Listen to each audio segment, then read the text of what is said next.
Word. All right, guys. So, good morning. It is time for our Show Homes Town Hall for May 2023. So excited that we've got some cool stuff to share with you. We've got Jen with AC Consulting. A really exciting program that regarding performance groups. And so we're going to start with that. We're also going to talk about repeat realtors and open it up at the end for a few things, but Jen has got a lot going on. I'm going to start with her.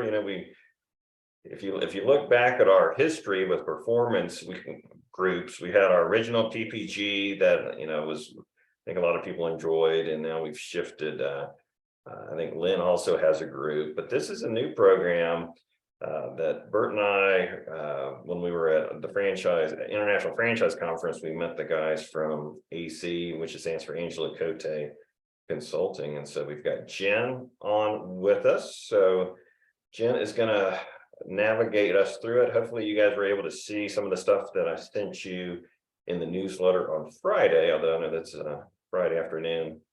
You guys are swamped. So we've got her for the first part of the call. So Jen, I'm going to hand it over to you. Excellent. Thank you. Hi, everybody. I'm thrilled to be here with you all. I don't want to take up a lot of your time, but I do want to go through the program that Matt was just talking about a little bit, just to clarify some things so that you can understand the opportunity that that is being offered to you. So AC Inc. is our company. Angela Cote, you can see she's in the picture there with me. We are franchise growth advisors. So everyone in my company, we've been in franchising a long time in a variety of different capacities. Myself, I was a franchisee with 2 different brands. Had a successful exit a couple of years ago and have been working with different franchise systems. Really, our focus is to help franchise systems increase the profitability of their franchisees and to so that franchisees can be satisfied and making money and growing and all that good stuff that we want to do as franchisees. So we have realized with working with different systems that there was quite a gap. There was an opportunity where I'm sure you all, because I've been where some of you potentially are in all the different stages. I remember at times feeling like I'm spinning my wheels and I'm not growing my business, and I'm so stuck working day to day in my business, and I just don't know how to get out and scale my business and grow my business and do everything that I need to. So we have created something called performance groups and coaching pods in order to be able to work with franchisees to help them. As our franchisors, and I've been working a little bit with Matt and Lynn to understand what you all have available at your hands to utilize. But sometimes looking at things in a different way, in a different format, can just work really well. And so I want to explain to you what the performance groups are, as well as our coaching pods. And so then I'll open up the floor to questions, because I want to make sure that you all understand what this would mean and to see if this is something that you might think is a right fit for you and want to participate in, because this is an opportunity that that Matt and Lynn and Bert are offering to you franchisees. So a performance group is a group of 6 franchisees who come together who want to grow their business. And so they want to maybe be doing things a little differently than they have been doing. Potentially, they want to get out of working in their business all of the time so that they can work on the business. And when I say that, I don't mean not work in the business anymore, but just do those activities that they need to do in order to start growing and getting out of the weeds a little bit. And so, having that opportunity to take a step back and look at your business and create a strategic action plan of how to grow your business is something that we all need to do. And it's one of those things that when you're stuck doing day-to-day operations, putting out fires left, right, and center, managing your staff, all of that kind of thing, it's one of those things that can easily fall off and be something that you mean to do, but just maybe potentially don't do as you want to do. So the groups, what the outline of the groups are is that we will come together bi-weekly. They're 90-minute sessions for 12 weeks. And we have I'm going to loosely call it a curriculum, but it's run by a facilitator, one of my advisors on my team. And we take you through a series of these sessions where we're teaching some of the skills to you or reminding you of things you already know. But what's most important is how you can then utilize that in your own business. So whether it's things like setting your own goals, using your financials and your budget, sometimes that's the thing that we like least about operating a business is, I don't want to look at my numbers. I just want to do what I love to do. But part of being a business owner is really effectively doing that. Doing KPI analysis and then action planning. That's the most important, action planning in order to how to improve your business, staffing effectively, and a variety of other things like that we would be doing with you. And so we have a topic each session. And so let's say it's staffing for growth. So the facilitator will teach that kind of topic. And then it'll be group discussions and, sorry, a little bit of feedback. Group discussions, and we'll go over the concepts, and then we'll talk together about how you're going to implement that in your business in a way that works for you. We're not here to talk at you. We don't tell you what you should do. It's just a matter of working with you to figure out how you will do that in your own business so that you can be as effective as you want to be in your business. So after each session, we give a little homework. So if we're talking about staffing effectively, we have an exercise that we would do that it's like, okay, take this exercise and go and look at your own staff and try to figure out where the gaps are in that staffing that you might need to do in order to grow your business. Then you come back the next time and we share that, and we just make sure that that's something that you understand how to do, and it goes in your action plan that we would be creating with you. And so the goal being at the end of those 12 weeks that you have a solid action plan of all of the business foundations and components that I've kind of talked about that are in the PDF that Matt will share, so that you know how to move forward, and that's focused on the activity that you need to do to grow your business. And the goal being, like all of us franchisees, we want to be good at what we're doing, but we also want to make good money while we're doing it. And that's really the key goal of doing that. So yeah, that's great, Matt. If you can share that second part of the slide. There we go. So this is kind of the base outline of what we do. We really help you take a look at your business as a whole. We do our version of a SWOT analysis. We look at data and KPIs, staffing, management, core values, vision planning, goal setting, staff development, and then strategic planning and that kind of thing. So one of the things that with the performance groups we found, we've run this in many different brands, that the comments or the testimonials we would get after from the participants was things like, I always knew I should do these things, but I just never took the time to do them. And now I feel like I'm in control of my business. Now I know the way forward. Now I get it. Now I understand how to just take a few hours every week to work on my business. And so that I can grow my business. So that's essentially the performance groups. So we've got an opportunity here for some membership into the performance groups. The other option that we have are our coaching pods. So our coaching pods are more for those of you that maybe are doing quite well, and you do the business foundations that you need to do. You're working on your business, but maybe you're just not sure how to take it to that next level. It can also be for, we can run another pod of those of you that want not necessarily to follow the curriculum, or maybe you're feeling like, I just need to deal with what's going on in my business right now. I have a lot of issues.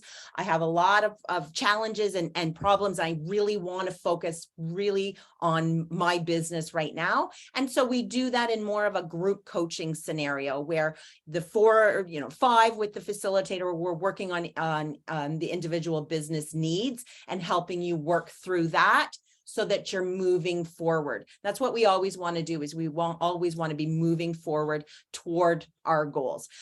We sometimes will steal some of the stuff from the performance groups when it's appropriate, based on the needs of the small group coaching.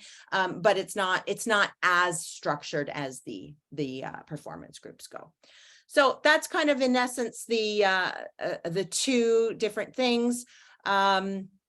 I really found, to be honest, just a little tidbit of my past. I was a business owner that I had a massive territory, and I was drowning for a long time. I didn't know how to move forward. And I hired an outside business coach, and who could work on me one-on-one every week with my business. And because of that work that I did, that is what then, I became a top performer and had a really successful exit a few years ago of my business. And I always attribute that to her showing me what I need to do. And I'm hoping that for some of you who think this might be a good fit, that you get that same experience from these groups. So I'll end there. I'm absolutely happy to answer any questions if anybody has any about. Jen, you want to tell us a bit about your background, as far as you were with Tutor Doctor for many years, correct? Yes, I was with 10 years Sylvan Learning Centers. And then my most recent was 9 years with Tutor Doctor. And I sold in 2019. And I always like to say I successfully sold, because, most of us aren't in this growing our business to work in it for 30 or 40 years. We want to exit at some point, and getting a successful exit is a great goal for a franchise owner. So I was able to do that, and it was wonderful. I'm very pleased about that, and I like to say that it absolutely can be done, for sure. And can you give a quick overview of Roger, our facilitator? Yes, Roger's another one of my advisors. He's the one that I've earmarked for to work with Show Homes. He has been with AC Inc. for a couple of years. He has worked with big brands like Kumon and UPS stores. And he was more on the corporate side, working as a field coach. He's done a variety of different things, but field coach, as well as he was an expert in turnaround management. So franchisees that were really, really struggling and needed to get up to a certain level, so that then they could exit the system. He worked with them quite a bit. So really, that turnaround management piece, whether you wanted to exit or just to grow, he's very, very well versed in that respect. And AC, you guys work with a variety of people, but you've worked with a lot of home service companies, real estate groups, things where there's some similarities. Absolutely. That we do. Absolutely. And we have all kinds of different service-based, whether it's, from repairing surfaces. Surface Experts was one of our clients, real property management, New Again Homes, like all kinds of different brands. But essentially, these are the skills that all franchisees need, regardless of the brands. So it's really, we tweak our curriculum and how we coach based on what your needs are. And we learn, all about your metrics and what's important to you and that kind of thing. But we're talking about the foundations of business. So it overlaps with most franchise systems. All right, well, why don't we open it up? Feedback from you guys. Questions, thoughts? Ask that question. Sure. Is any of this applicable or pertinent to someone who's just starting out? Do you guys offer anything for people that are brand new, or it sounds like it's maybe more focused on if you were like a few years in, and that would be the sweet spot? What are your thoughts on that? Yeah, no, great question, Emily. So we would absolutely, when we get the applicants, so those of you that are really interested in participating in one of these options, we would then group you together. So if we could get a few of you who are more newer to the system, we could put you all in potentially a pod together. When you're in that early stage, that probably would be a better fit. As far as that goes, but absolutely, we've done that many times, and we have run launch performance groups as well if we have enough folks. Yeah. That would be interesting. Matt, is there a max? I think you said 6 franchisees available. That's to what do. we said. We want to get some urgency on here. We've actually signed up for 2 performance groups and 3 pod coaching participants. So I think that's one of the things we need to get an idea is just, and I see Monica shaking her head. Hopefully that's a good thing. So, and then leave. So it might be good to go around the room at the end of this and see, do a roll call to see how many of you are interested and get your feedback as well. Yep. So we can expand it, yes. And I will say, I do want to apologize to everyone. Some of you who have clicked on the link this morning, there was somebody in my company, I think, switched our settings and put an extra privacy on that. So I do, bear with me. As soon as you ask for permission, I will grant that to you so that you can then have access to these documents. It's really this document that outlines what we do. I have a question. Yeah, go ahead. I'm sorry, go ahead. No, go ahead. Just curious on the other companies that you've worked with, how many of the other companies, other franchise groups have had to carry large amounts of inventory in the processes and things that they deal with? I'm going to say we have some, not all. But I will say that piece, and when we're getting into the intricacies of the brand, that would be more suitable for like a pod situation that we would, if those are kind of the similar concerns, we would put you all together if that's something that needs to be really worked through, because that wouldn't be part of us going through the performance group curriculum where we're talking business foundations. So if that's an element that we need to, if it's a big one, then we put you in pods. Those of you who have that same concern, and we'll address that with you. Yeah, that was Nancy and Robbie Jones. They have multi-units in North Carolina. I think she put on the chat, she signed up for a performance group, but thinks a pod might be better for her. Mm-hmm. So, yep.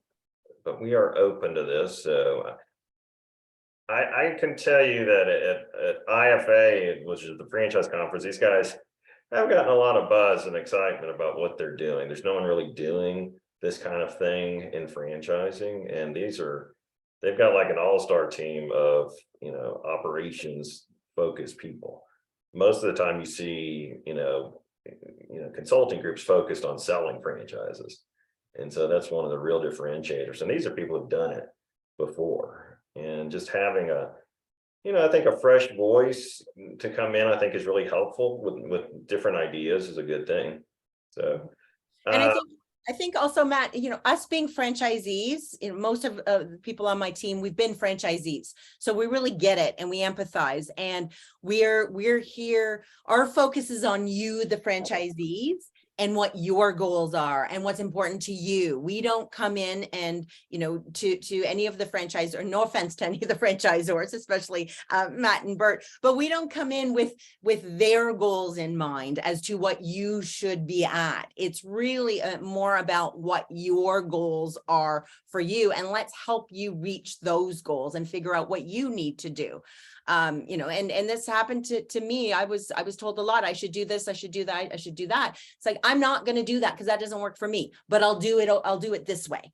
And I can get the same results by doing that. And I don't mean outside of the normal processes and systems and that kind of thing. I'm talking a little bit differently of just really doing it in the way that works for you, as far as that goes. Any other questions, anyone? Hold on, I'm gonna do a poll. I'm gonna see number one. So I don't put everyone on the spot. Let's see. Let's see. I'm gonna ask the question if let's see. Hold on. I'm trying to find a question. If you, what was that? How often are the coaching pods? It's the same bi-weekly. So our goal is to start the beginning of June, and then we go for 12 weeks. All right, I just sent out a poll. Do you have an interest in being in a performance group? So you can vote on that.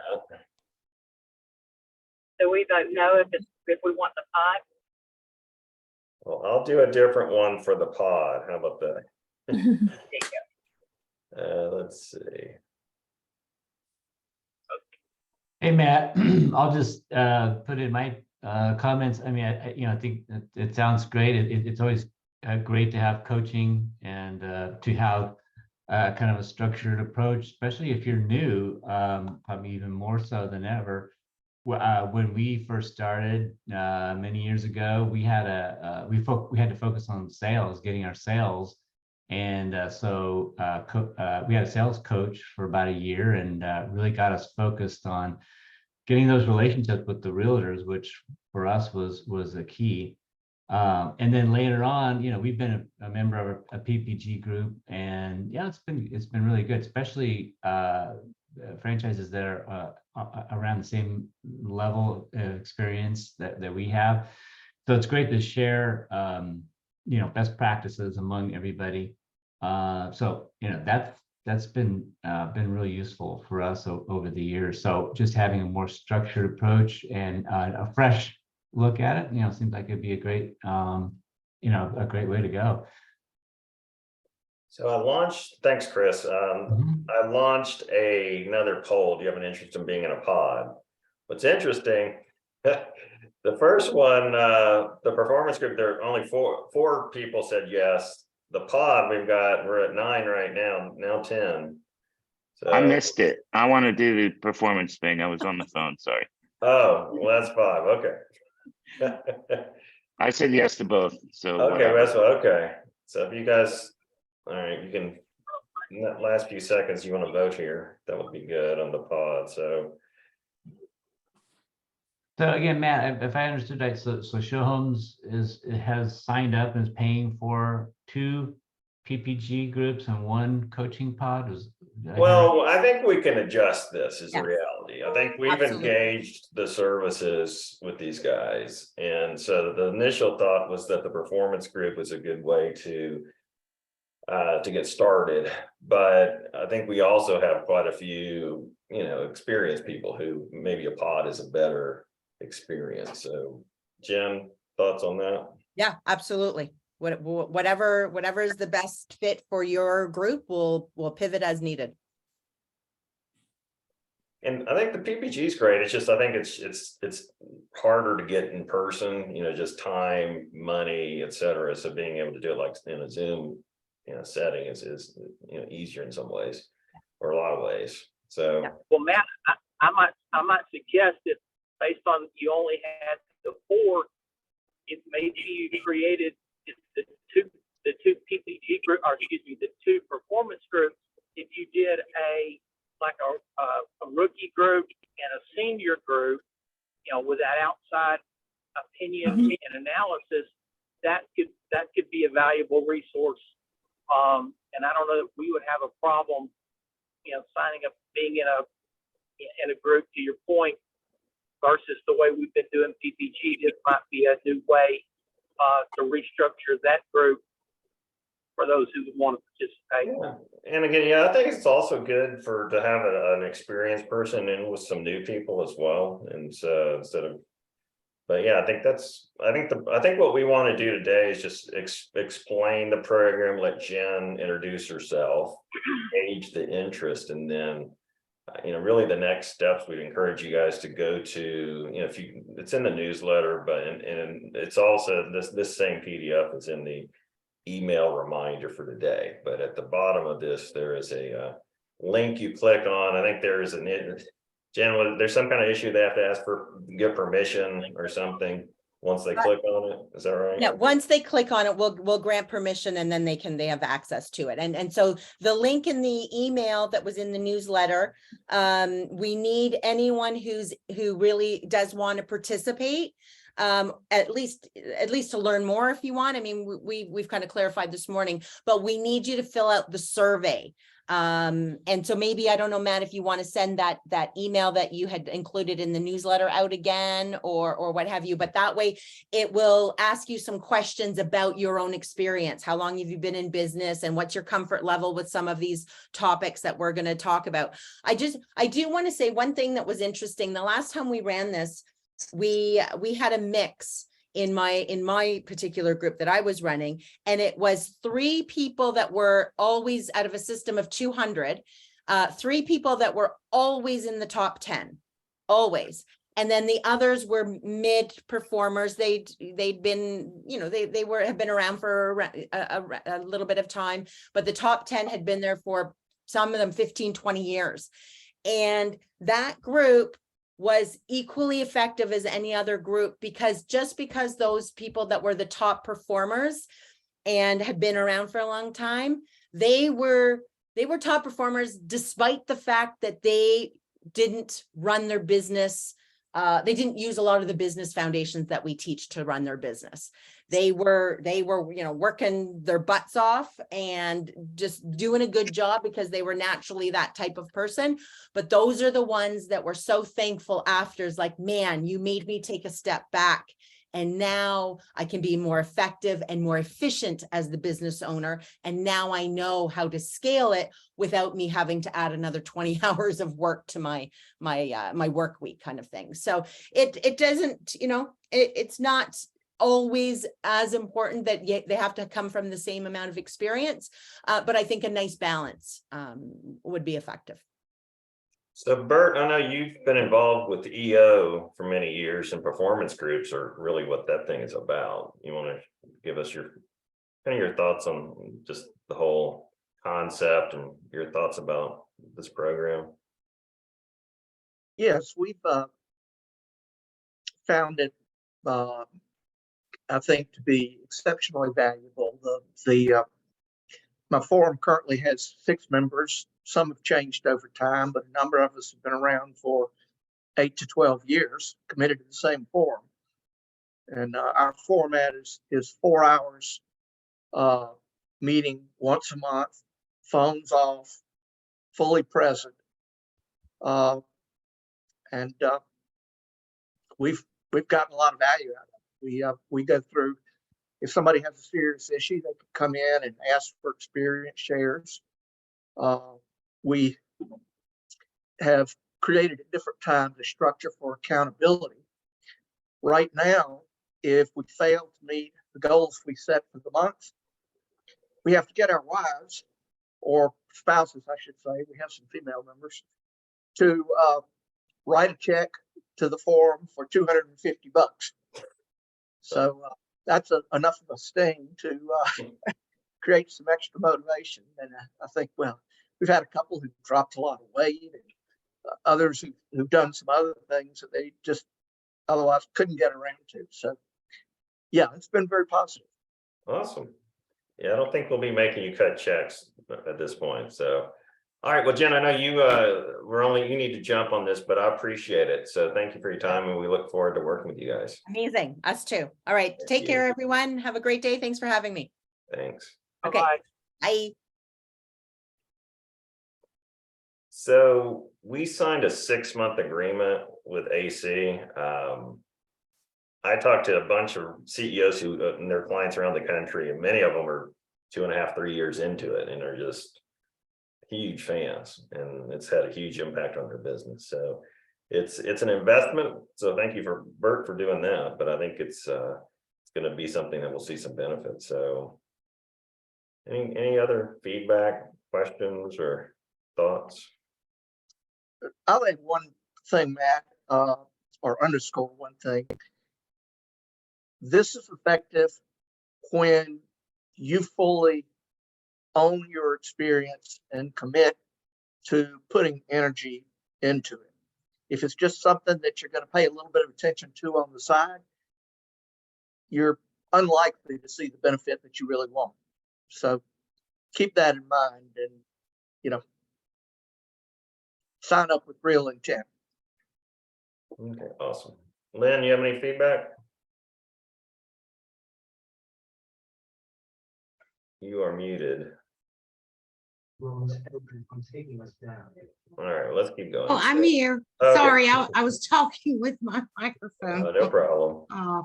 Yeah, no, my only feedback is just to encourage it. I think it's a great opportunity for every franchise. Well, good deal. Yeah, and I'd love to see, the coaching, have a pod for new people, for experienced people. And so I think this is just a great addition. So we're excited. I'm going to send a recording of the call, so I'll send the documents over again. And then when we'll continue to share more feedback. All right. So let's keep going. So repeat realtors, we've been talking about that and sharing some of the data. And I don't know if you've noticed this morning, FranMan dashboard looks a little different. And so we're still making some tweaks to that, but we are going to have a repeat realtor statistic KPI on there. But that's really the thing that we've seen, that really the difference between a top performer or someone struggling is how many repeat realtors you have. And so I'm going to send this slide deck, and there's a lot of data that I just wanted to share, and you can look at this later. But why are we focusing on this? Because bottom line, it's a lot easier to sell to an existing customer or realtor. It's 3 times easier essentially if you just look at the data. Increasing customer retention rates by 5% can increase your profits by 95%. I thought this was interesting, and there was a study that showed, that was based on why do organizations lose customers, and of this, 70% of the people said they had stopped dealing with an organization within a year. What are the reasons? And if you take a look at it, the biggest reason, 86%, was it was customer satisfaction issues. It really wasn't the price. I think we really focus on the price as an issue. But it's, are they difficult to do? And then, if you look at our net promoter in Listen 360, we've got one of the highest scores in really the world. But you guys have done an amazing job of it, and that's one reason we have such a high referral rate. And so, a couple other things, bottom line is 10 times more to acquire a new customer than to retain an existing one. And when I've talked to franchisees, who may be struggling and they're just not getting calls, I think you have to take a step back and look at, are we taking care of them? Are we communicating with them? There's a thing about how to keep clients coming back, being reliable, making sure that we're, on time, doing what we say, follow up after finishing a job, nurturing the relationships. And we're also, reminding them that you exist. I know Aaron and Michelle, our newest franchisees in Nature Coast, are working on something kind of exciting regarding a drip email campaign that can share not only, just we've talked about this a lot, and probably not ready to talk about it at this point, but they're going to have a system, I believe, with HubSpot and FranMan, where every customer gets a series of emails, what to expect before the staging, after the staging, all that kind of stuff, but also nurturing that person. So these are the repeat realtors 2 or more from 2022, and you see kind of a broad deal. Greater Raleigh, congratulations, you had 24. You had the most, but Mainline had a lot. but we talked about 10 being kind of like the goal that you have. And again, the more that you have, the easier it is in a lot of ways. And then I need to fix this slide. Mainline, you have the most. You had one realtor who gave you 47, listings. So that's phenomenal. But you compare this to Net Promoter Scores, it's almost exactly, the higher the Net Promoter Score, not always, but the higher the number of repeat realtors. And so it's one reason we spend a lot of time with Listen 360. And so if you look at, what's the cost of or lifetime value, customer lifetime value, so Chris Gulliver, I think we did this math with you guys with what was the guy who came to talk to us in when we went to La Jolla? Is it Steve? Yeah, Steve Pletz. So I think, was it last year he did like $300,000 worth of actual, deliver, that was the amount of business he gave you, is that right? Or something like that? That sounds about right. Yeah, we've staged over probably 120 homes of his in the last 8 years. So you just do the math, the average value of the sale times average number of transaction. I mean, that's going to probably end up giving you $3-4 million. So for someone like that, I'm sure that you probably give them gift cards or do different things that you don't to other people. And so I can recall years ago, franchisees saying this business would be great if it weren't for the effing realtors, because I know they can make you crazy, but they can also make you a lot of money. And I thought this was interesting. We've talked about this before, but if you segment your customers, you've got profitable customers, very profitable customers, and non-profitable. So I'm sure Steve is very profitable.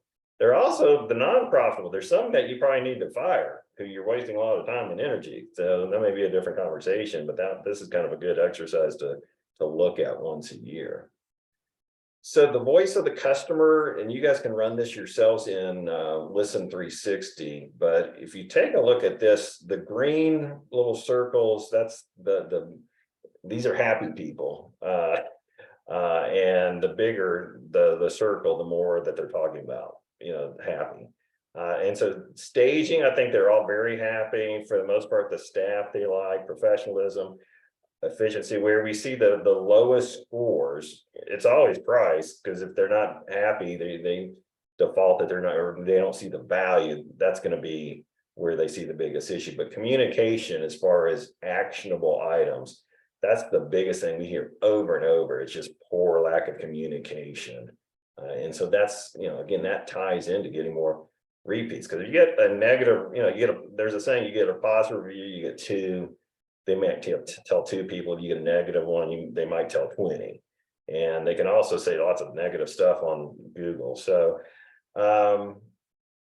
let's, these calls are really intended to be more open forum conversations. So let's kind of spend some time on this. So, realtor referrals.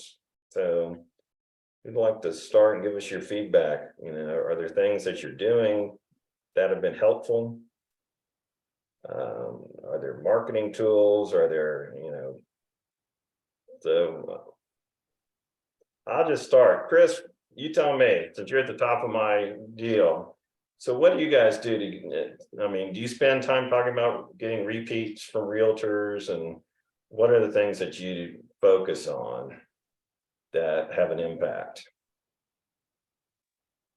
Well, I think, once we focus on a realtor that, is a top agent and one that we know we're going to do a lot of business with, I just think it's really, our work with them, a constant customer service that, they're our main client.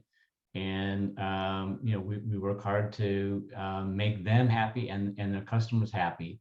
Whether it's doing the job, finding a date to stage quickly on the calendar. And there's a lot of things you can do, obviously do a good job on the staging.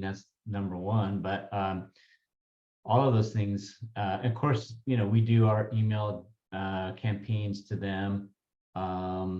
But yeah, I think it's really, you know, showing that you are professional, you do what you say, you know, you do good work, you're a professional, and they see that, and you know, we'll stage wherever they have a job. So sometimes that's out of territory, unfortunately, and we, you know, we pay extra royalties for that, but it's worth it because you know, we don't want to lose them as a client. We stage them, we'll stage their properties wherever they are, and so, you know, all those things I think you know go into just a good customer relationship with them. So you get a negative net promoter score. Everyone gets one. They left grease stains or they scratched something.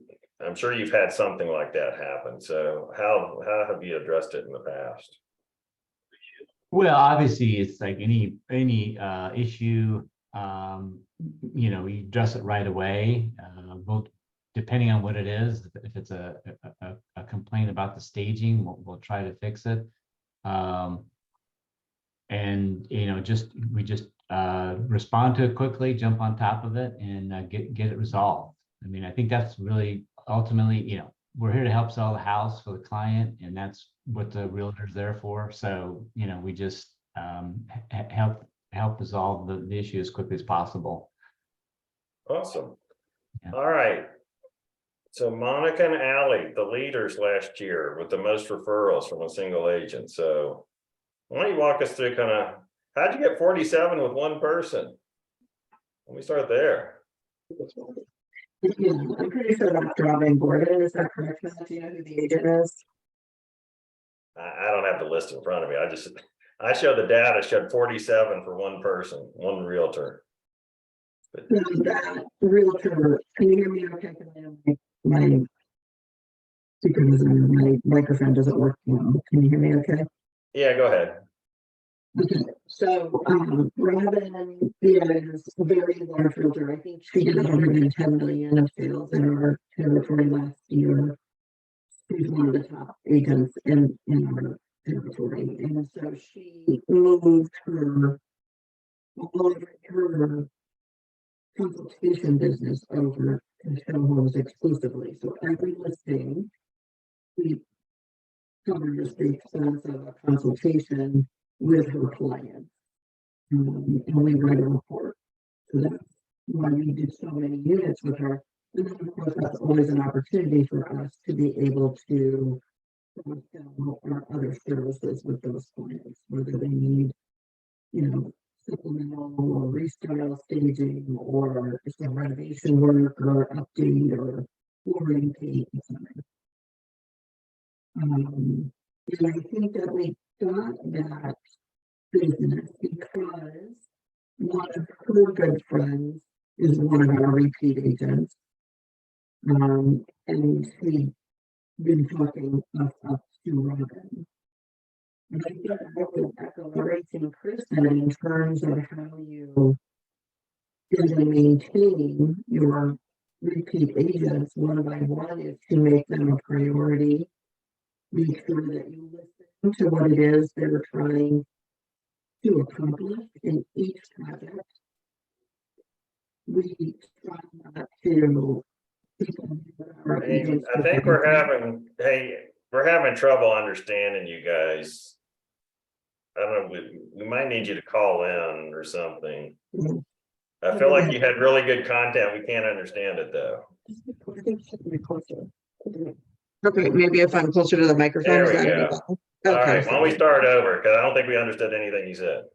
well, that stinks. So, all right. So I'll be a little quicker about it this time. So I would say that we got Robin Gordon, our most prolific agent, mostly because she does more work in our territory than any other agent. And she went with us as a referral from one of our existing agents. And she takes us to every single one of her listings. So every listing that comes up for Robin, and she has hundreds of listings a year. We go to it and provide them a staging consultation. We write a report, and then we can cross sell. So that's how we got Robin. But I would say what I was saying was I agree with everything Chris Gulliver had said, that every agent that you want repeat business from, you know, it really is solving their problems. I can't say enough about that. You're being hired to solve problems, not make problems. So try and limit the drama. Find out what their goals and objectives are up front and deliver them. Everybody makes mistakes, so fix them quickly. I would say one of the most powerful tools that I've used when a mistake has been made and someone is not happy, I just ask them, what would be fair for you? What can I do to make this fair since you're feeling this way?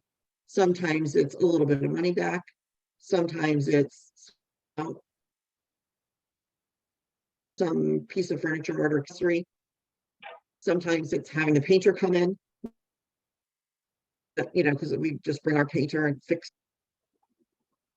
Isn't that question is very key to figuring out how to resolve something quickly and correctly.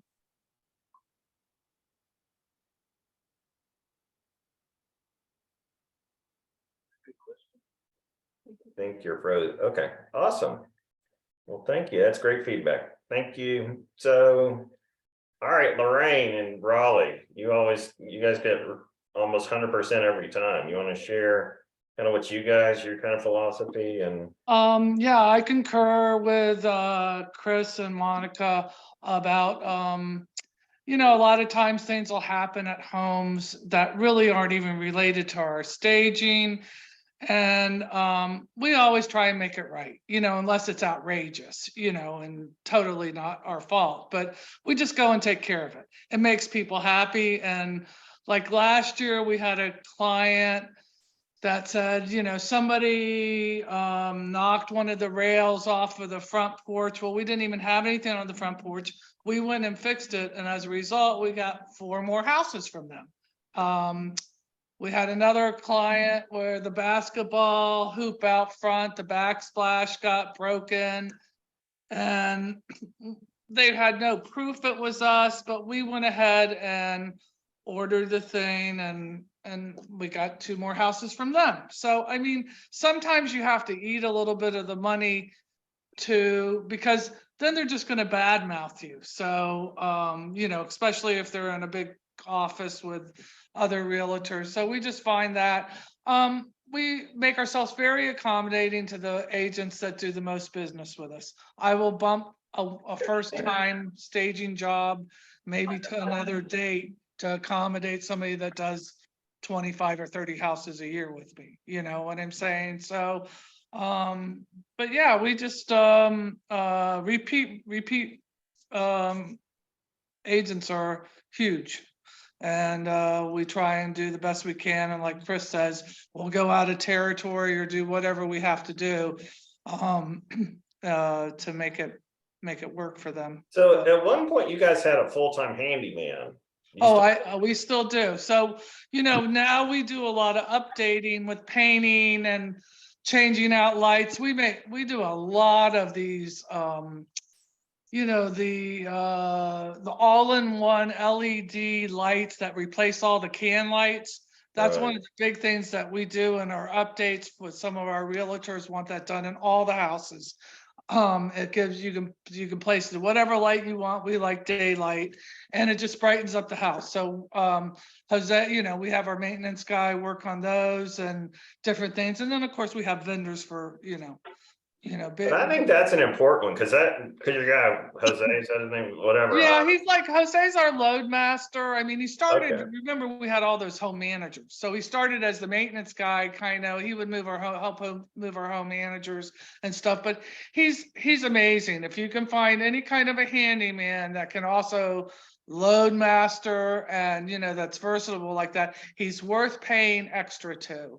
Well, Because if I have a problem, even if we can't resolve it on the same day, will be like, we're gonna send our maintenance guy out tomorrow, take care of that for you.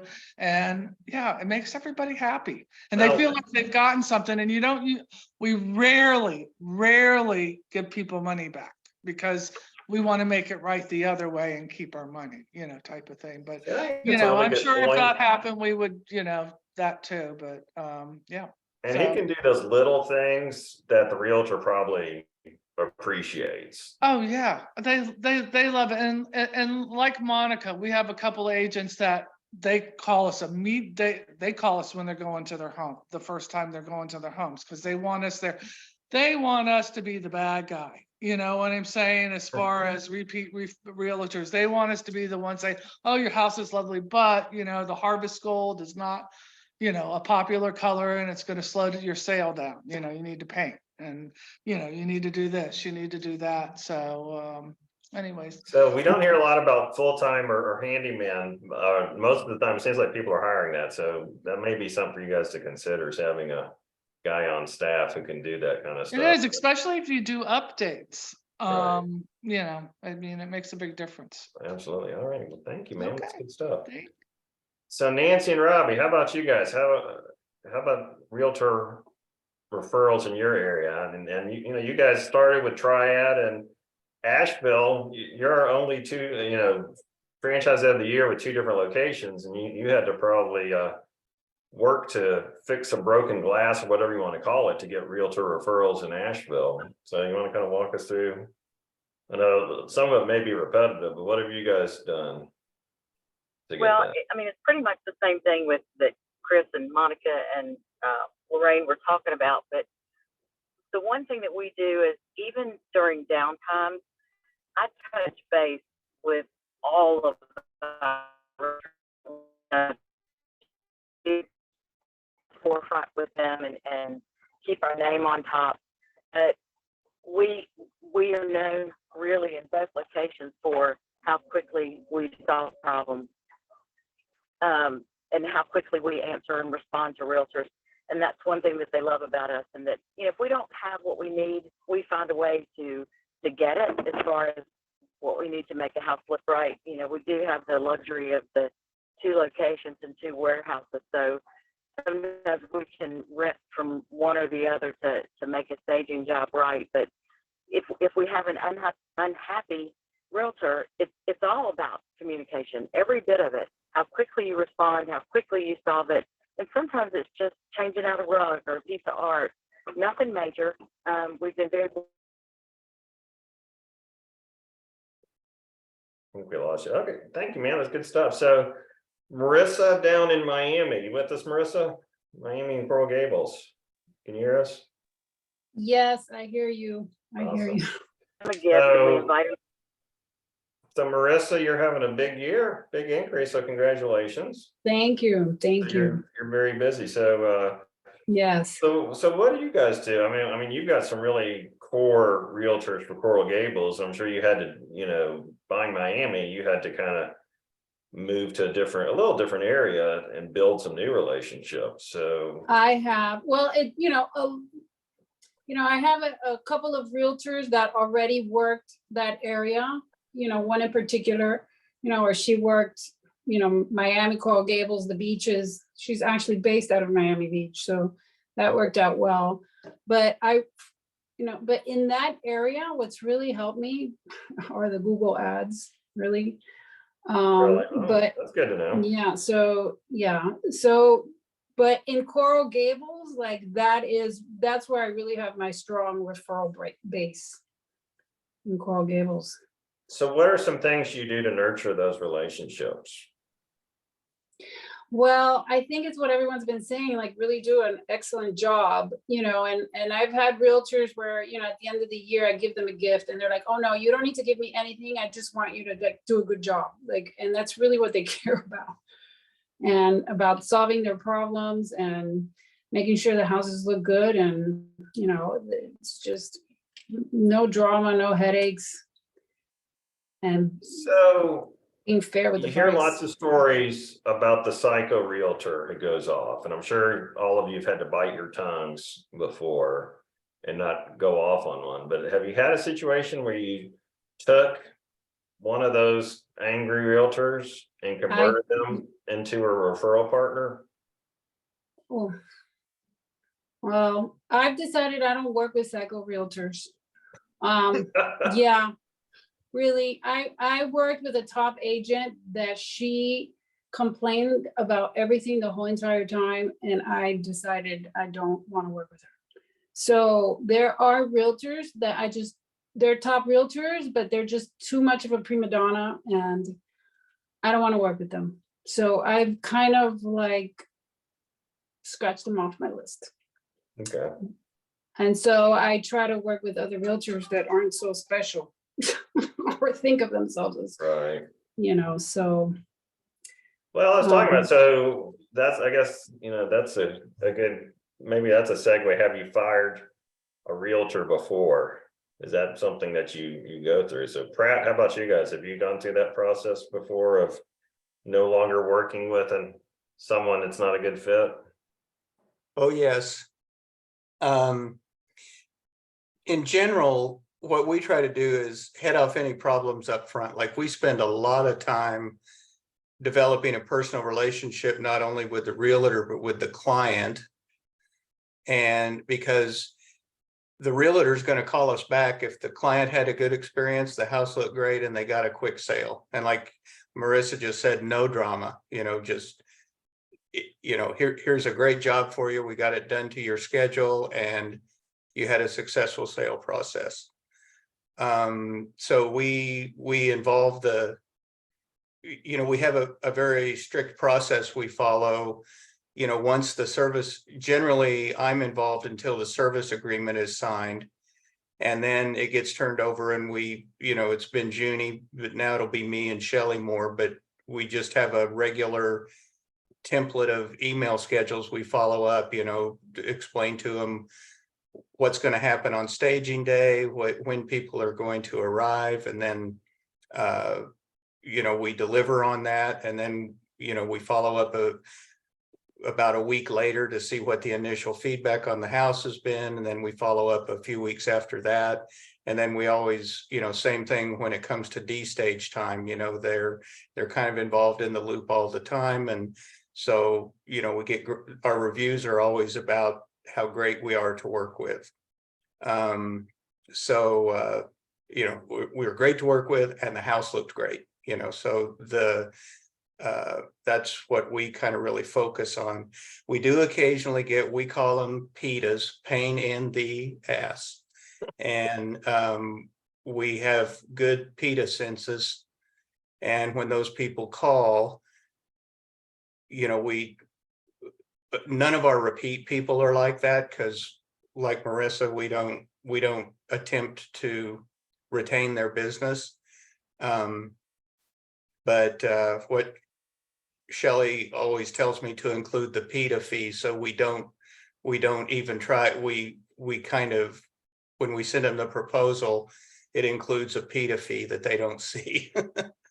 And because if we get the job, it makes it worth our while. If we don't feel too bad about it. But we have had one before that just was a horrible person. And I mean, I'm sure her life is misery, because she's never happy about anything. And we did 2 jobs for her, and it was just a terrible experience for her. On the second one, we thought we had done a great job, but we ended up just giving her money back and de-staging the house, and haven't heard from her for 3 years. So, well, Monica posted on the chat, if you guys haven't seen it, we're the same as Marissa and Pratt. Really, we deprioritize those realtors, and we work with great realtors that are also professional and high performers. So yes, agreed. That's what life is too short, and it's just not worth it. There are enough realtors out there. So, Bert, were you going to say something? Yeah, I was just going to say that actually fits very well with our core value, right? No jerks. Yeah. So Emily, I'm going to put you on the spot. So Emily Murray and Charlotte finished training less than a week ago. She's good. She has a multi-unit deal in Mecklenburg counties, but I thought it might be good. You can introduce yourself to the group, and I guess if you have any specific questions in general, whether about realtors or anything else, why don't you take a second and introduce yourself to the group? Sure, yeah. Okay, and like I said, I'm sorry for crazy background noise and the some coffee here. But because I've had an internet. But anyways, yeah, so I'm Emily. I just finished training a week ago with everyone on Wednesday. And yeah, I've got 2 territories here that cover the entire Charlotte metropolitan area, and then up towards Lake Norman. So it is a large territory, which, you know, actually, talking about the training groups before, professional development groups and pods, are sounds like a very effective, really knowledgeable about the business, floundering right off the bat, but definitely feeling like I've got some good information, and all of this information is really helpful with the repeat, you know, realtors and stuff. Like, it sounds like it's like do a good job. I love the no drama thing because I'm a no drama kind of person. I'm also like a more flies with honey kind of person. So I definitely get to see, you know, I get to like, I didn't make the mistakes. I don't need to fix it. I'm not that kind of person. I'll be like, okay, what can I do to fix this?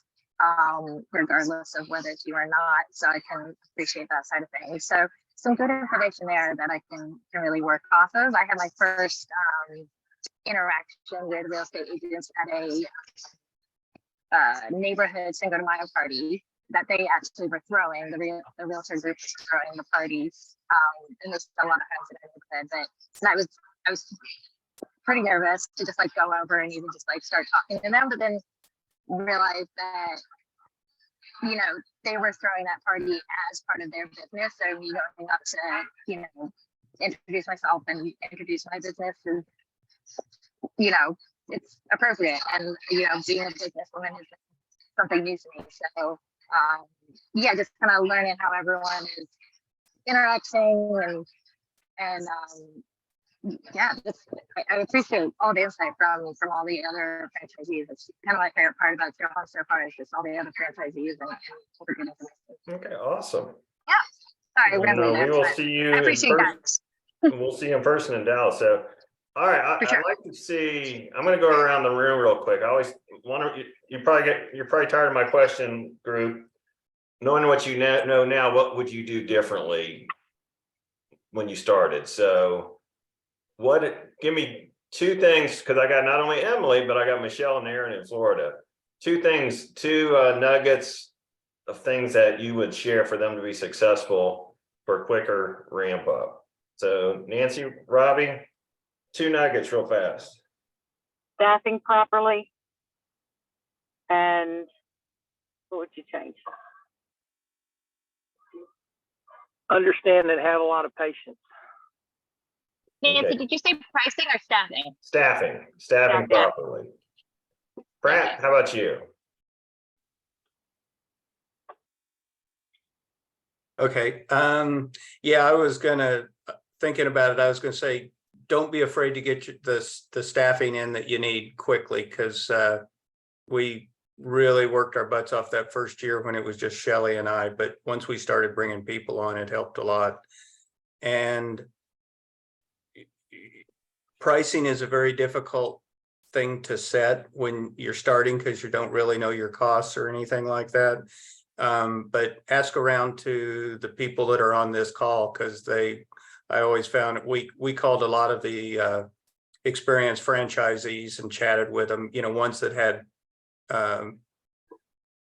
territories similar to ours, and just kind of talked about how they were doing it and what some of their core KPIs and core challenges were. And so don't be afraid to reach out to the rest of the, you know, your colleagues here. You get free advice that your competitors don't have. Yeah, awesome. All right, Marissa, and also just so Marissa had young kids when she started, and as does Emily. So I think you had some similar challenges being a new Yes. entrepreneur. So you want to share your top Yes. couple of nuggets? Yes, I think when I started, it was 14 years ago, and my daughter was 5 and my son was 3. He's a state champion, right? So And my son is a state rowing champion. Yes, he is. Congrats. Yeah, he just won a gold medal. And what was I gonna say? Gosh. top well, nuggets. okay, hiring. Don't even try to hire a salesperson. You are the salesperson. Just what you need is an assistant. That's what you need. So I spent a lot of time trying to find salespeople. That's like the hardest thing to fill. So just find an assistant first, someone to help you with all the paperwork and Fran Man and emails and running around that you don't want to have to do. That is a big one. We hired 2 different salespeople and both were failures. And finally, we figured out that we were the best salespeople, but we had to train ourselves up. It took about 1.5 years. Monica and Ally, how about you guys? Philadelphia, and move closer to the mic. Can you hear me? Well, Ally, you were the one at first, so maybe you should answer this. Yeah, so we were just saying that we should have ramped up faster, like Monica should have left her corporate job sooner and really put our 100% from both of us into it. I think it was a good learning experience for me, but yeah, doing it over again, it's better, more people. So if you have a business partner, if you can staff, I think that would be the biggest help, is just you can't do it alone. So John Aaron, I was just at his location last week. John's got more people than I've ever seen in a location this early, but he also did 62,000 last month. So that all-time record. So congrats there. So John, you're pretty close to to doing this. What's your advice for a newbie? I think just I invested in a salespeople, and it was an expensive lesson. The first guy didn't work. The second guy is kind of really, really good at some things, but not good at others. So you talked about the number of people. We went out, and our number 1 competitor here in Dallas is called Model My Home. They've been doing it since 2002, and we hired their top salesperson yesterday to come in and do the things that we're not doing well.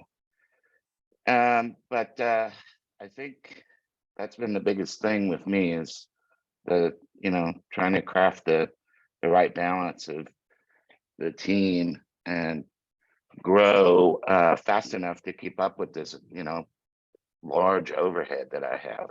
And we're rounding the corner, and it's looking good. But when you're just getting started, like we were, it took us 6 months to really get more than 4 jobs.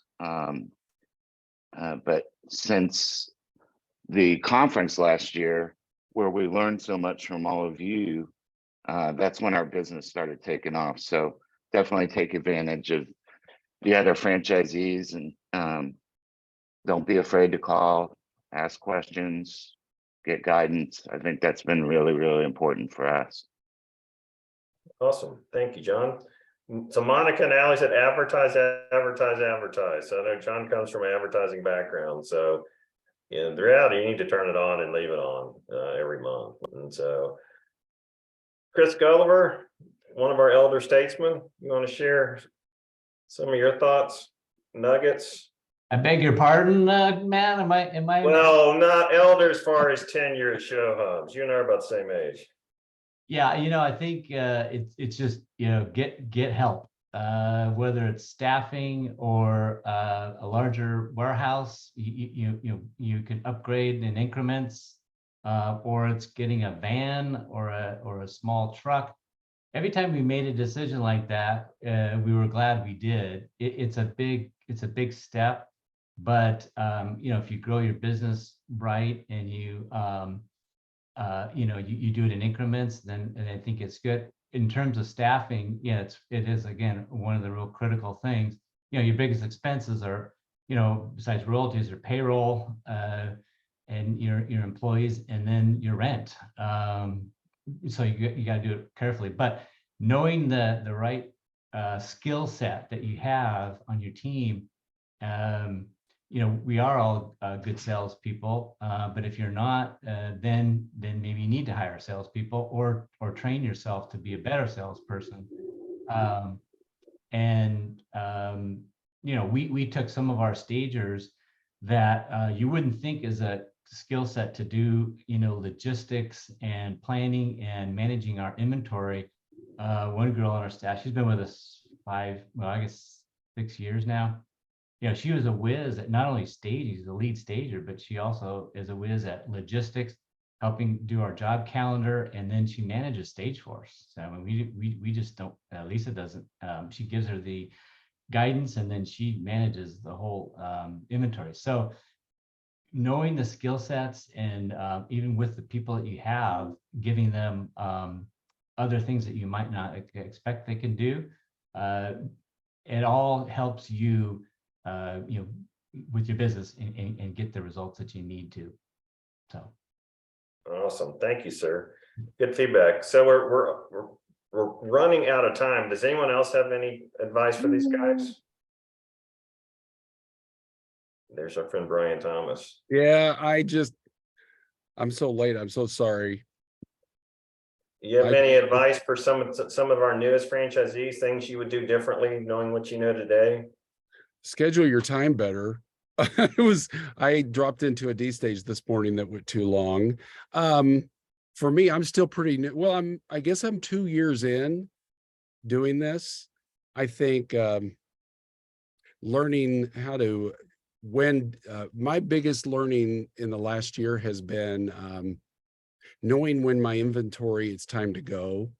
I either have it damaged or it's dated or it's time to keep renewing, and I'm getting into a rhythm where I'm keeping fresh inventory coming in to keep my stagings fresh.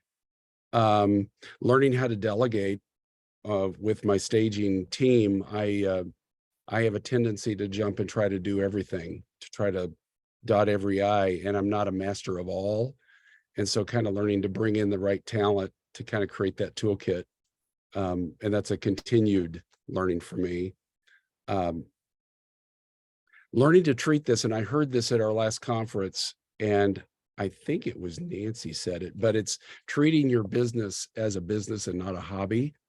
And coming from design, I have a tendency to be a hobbyist because I love design, and I have to remember sometimes on some of the stagings I take that I have to I treat it as a business so that it's profitable. And that's just a continued learning for me. I'm sure there's a lot more. Yeah, that's good stuff. I fail forward a lot.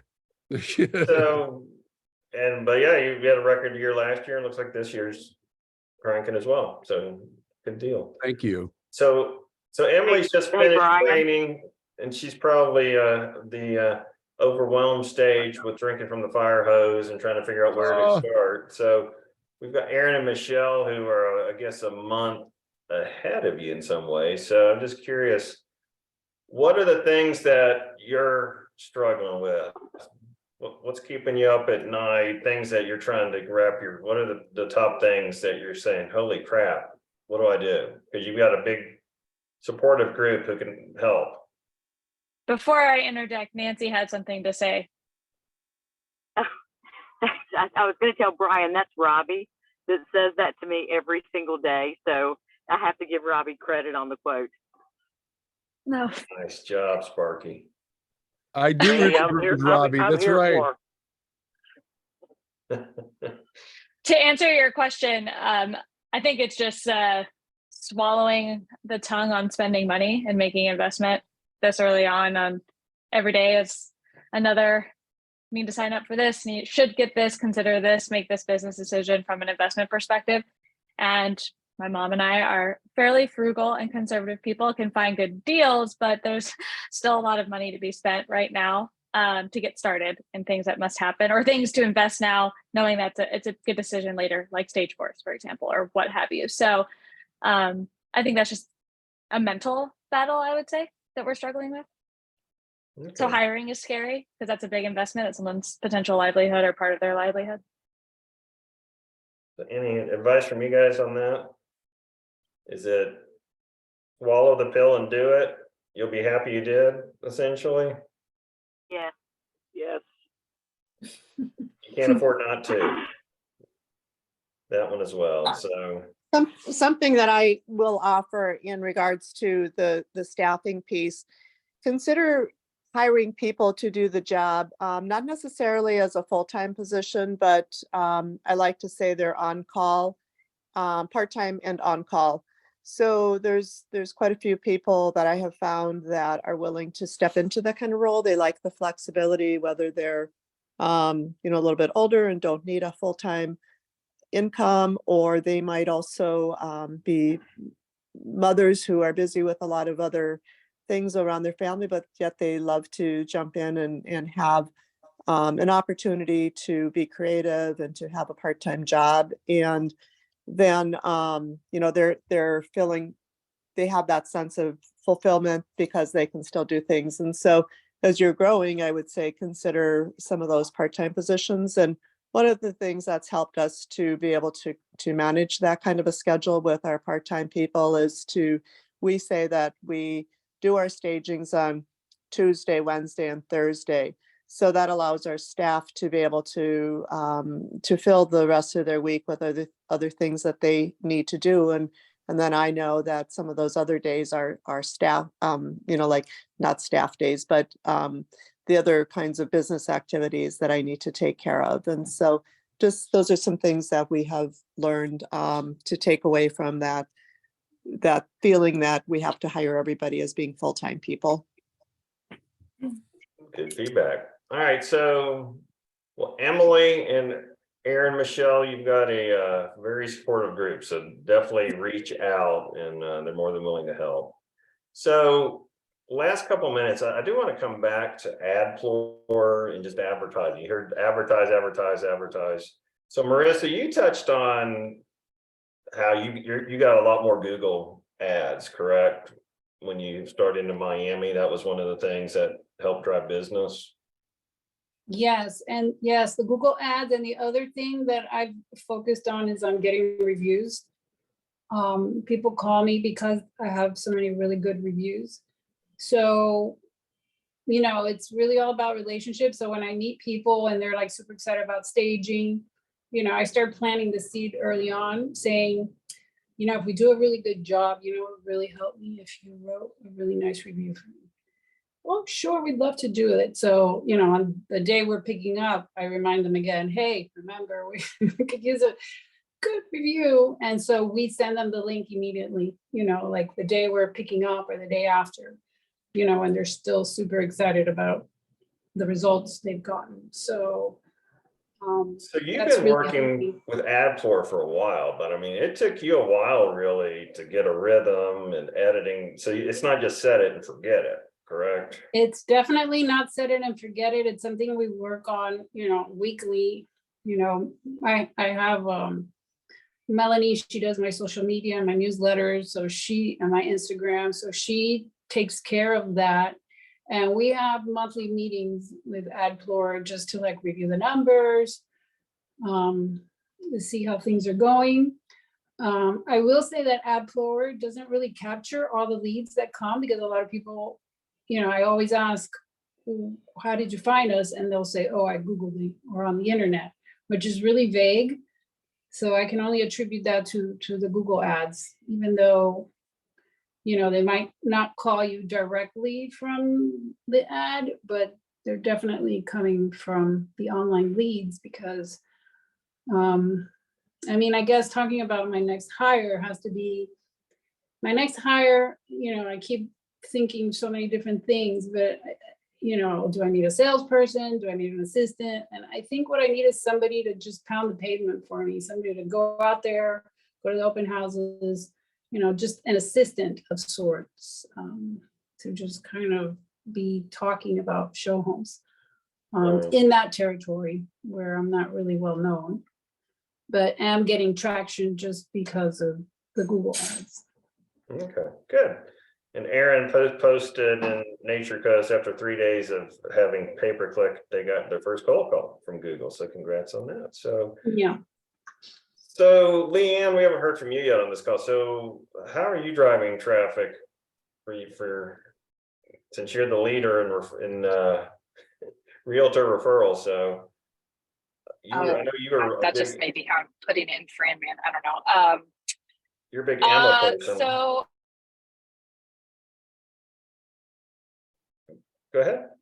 and our Google ads, and I agree that AdFloor is the tracking for the Google ads doesn't work all that well, but I know if somebody says they found me on Google, it's from our ad, because our organic SEO, we are not even ranked on the first page. So the only way somebody would find me through Google is through Google ad.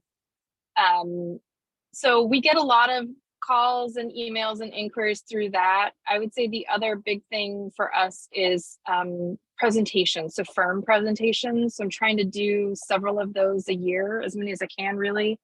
And that always gets a lot of interest and excitement. And I usually can get, you know, a realtor on board from that. But then word of mouth is another one. Realtors all talk, so. Okay. So Can I ask a question as a follow-up? sure. Yeah. So one of the things that we're doing is starting to get in and visit offices and, you know, bringing goodies along, maybe a gift basket, things like that. Do you guys have any feedback as to what the realtors like or don't like or anything like that as you're trying to get your foot in the door? Ooh, I mean, realtors like everything. They like food. They're pretty food motivated. We also give them, like, I printed out a bunch of these cute little, they're soft plastic house shaped keychains, and they fit in the SentryLock MLS boxes that we have. So they have our name and our phone number on them. And I tell the agents, like, here, you can fit this, these will fit in your SentryLock box. And so that's like a cheap thing for us to give out a few or take with us when we go to an office.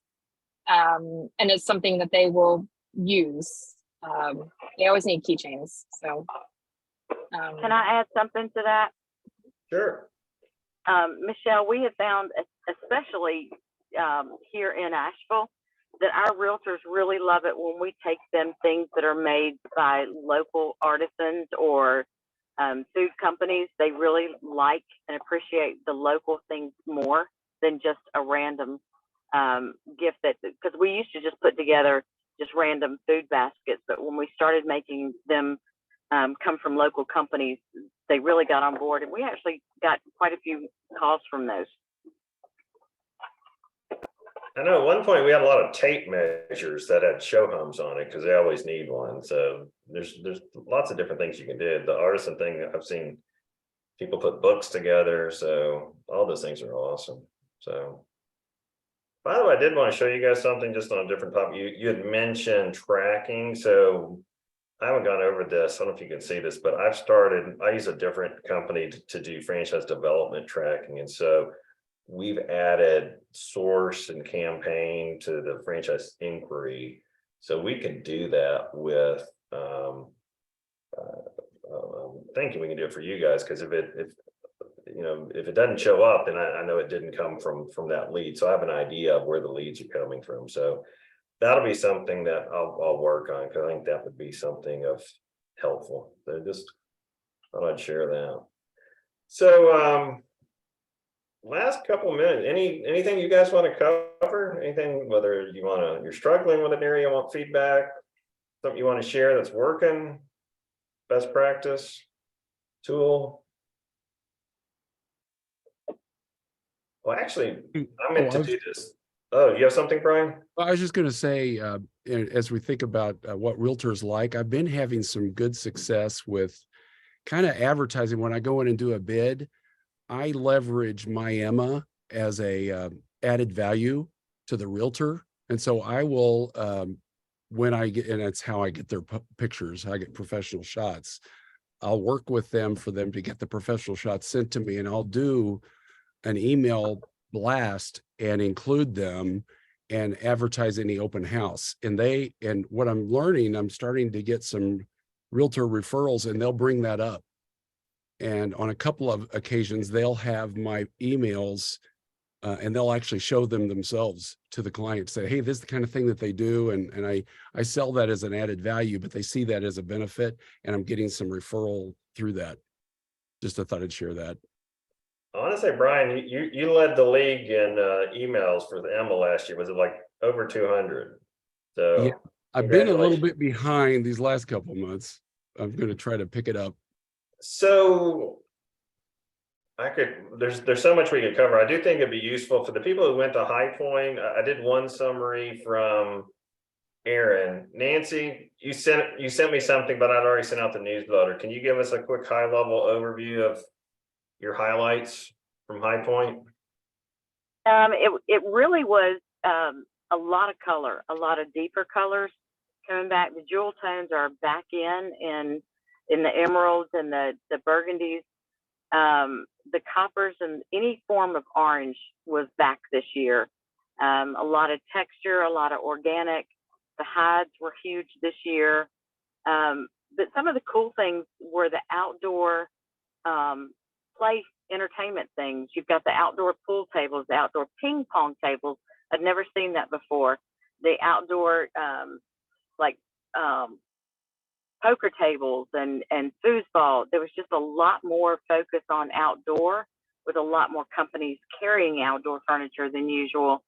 But I didn't see as much of the blush colors. Blush is now a accent color and not so much the primary color.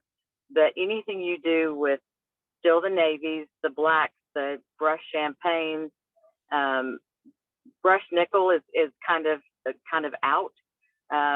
But there was a lot of chrome, a lot of black, but most of the black was mixed with the brushed champagne colors. A lot of curves. People are looking at the curved upholstery pieces to have more conversational areas and more intimate group settings and rooms. So everything is not so boxy this year. It was very fluid in the lines. A lot of organic rugs. You said hides. You mean cow hides, things like that? Yeah. Yeah. Wasn't there a point a few years ago where we got some complaints, people who wanted vegan stuff or something? Is that not an issue? Maybe that's No, what we ignored it. We ignored it and we just kept moving on. It's on pillows, it's on upholstery, it's on rugs, it's in art, it's everywhere. Who else was at Market who has some additional feedback? Aaron, you shared some of your stuff. So curves and color and things like that. Leanne, how about you? I think you went at a different time. Do you have any other observations? Yeah, sorry, trying to unmute myself. I really think maximalism is coming back. The big bright colors, the patterns, wallpaper still really trendy. I saw a lot of florals. So it's kind of I was sort of having like, was it Mimi Eisenhower, the pink and green vice president? Like that's the visions I was having. There was lots of pink and green in the places I was looking at. You call that the Mimi Eisenhower? Mimi Eisenhower, wasn't she known for pink or like mauve everywhere? I don't know I feel like if our younger franchisees know that reference very well. Well, okay, I'm not that old. I don't know I'm that not one. that old. But my mom talks about it a lot, about like the Mimi Eisenhower pink. So that's what I associated it with.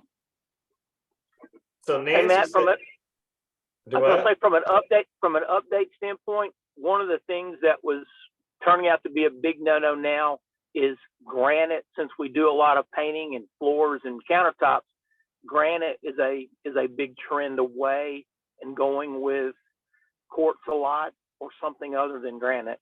The porcelain, remember the porcelain sheets we saw at Vegas? Yeah. Those are huge. Those are huge for showers now, and they've made them a little bit thicker for countertops. but beware, they do chip. What about flooring? Is vinyl plank becoming more prevalent or no? Yeah.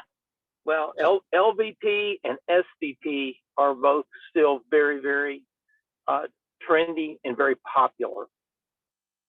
What does that mean? Well, about the only, even on the SVP is something that can start being used in bathrooms. Not so much LVP, but the SVP. It's a solid core with a vinyl back.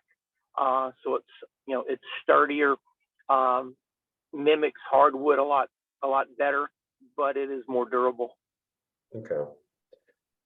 So I know Nancy sent me a bunch of vendors that I'm going to see if they can come to conference. Appreciate that. I know it sounds like I saw pictures of you guys at Alex, so you must have gone there and they must have had a lunch or something. So hopefully you got to see some of them. So it sounded like it was a good event. So all right, I know people are dropping off because it's getting at lunch at different places. So I appreciate the time. So take a look at the AC consulting. I think it'd be great for you guys to sign up for that. And again, Nancy is our market master. Thank you for leading the group on the tour as well. Oh, our pleasure always. All right, guys, have a good week. We'll talk soon. All right, see ya. See you, Matt.